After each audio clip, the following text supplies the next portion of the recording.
হাজার মাসের চেয়ে উত্তম মাস লাইলাতুল কদর।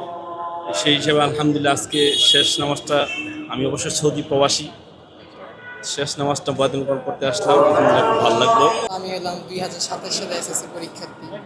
আমার অনেক চাওয়া পাওয়া যে আমি যেন এসএসসি পরীক্ষায় ভালো রেজাল্ট করতে পারি। তারপর হলো আমার রমজানের পর পরীক্ষা, আমি যেন সেই পরীক্ষা পাস করতে পারি অথবা আমি ভালো রেজাল্ট আশা করি। লাইলাতুল কদর আমার রব আমাদের রাসূল সাল্লাল্লাহু আলাইহি ওয়াসাল্লামের মাধ্যমে এটা পেশ করেছেন ওহির মাধ্যমে। তো এটাও সমগ্র উম্মত জাতি, মুসলমান জাতির জন্যই নয়, সবার জন্য। সবচেয়ে বড় কথা হচ্ছে মানব জাতির জন্য আত্মশুদ্ধির মাসই হচ্ছে রমজান মাস। আর এই রমজান মাসে আল্লাহর কাছে বান্দা যা চাইবে সম্ভাবনা বেশি থাকে পাওয়ার।